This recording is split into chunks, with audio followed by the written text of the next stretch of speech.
Խոսում ենք, մենք զիջեցինք, իրանք զիջեցինք, փոխզիջում եղավ,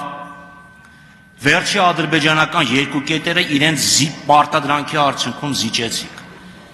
Ինչ տեղի ունեցավ։ Մենք փորձեցինք 3 ժամ շարունակ Արադ Միրզոյանից գոնե մի զիջում Ադրբեջանի կողմից հիշատակի, որ ինքը հիշատակի, այս հարցն Ադրբեջանն է զիջել։ Դա համար ստեղ խորհրդանում դուք որ պահանջում եք հրաժարվել Արցախից, չհրաժարվողներին կարող եք կոչել ռևանշիստ կամ ադրբեջանական տերմիններով ասած ֆաշիստ, արտահանձնել Ադրբեջանին հենց թեկուզ մեկը ինձ կոչելով ռևանշիստ, մեկը դրանից խաղաղությունը չի մոտենում,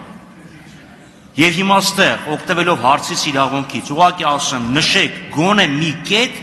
որը Ադրբեջանը փոխզիջել է մեր բազմաթիվ զիջումներին ի պատասխան։ Ես ուրեմն անվտանգության խորհրդի նիստում, ընդլայնված կազմով նիստում, մանրամասն հանդես եմ եկել հիմնավորումներով, թե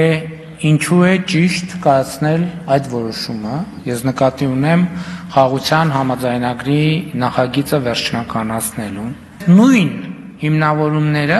կարող եմ ունենալ նաև ձեր խմբակցության հետ հանդիպման ընթացքում, եթե դուք այդ հիմնավորումները լսելու ցանկություն ունեք։ Իհարկե, դուք կարող եք շարժումը շարունակողներն էլ արտահանձնել, եւ ձեր կուսակիցներից մեկը ասել շատ ուրախ կլինենք։ Անկասկած դուք ավելի կգերադասեք, որ ստեղ ադրբեջանցիները նստեն արևմտյան, քան թե մենք։ Ամեն դեպքում հարցից դուք էլ չպատասխանեցիք։ Գոնե մի զիջում, որ Ադրբեջանն արել է։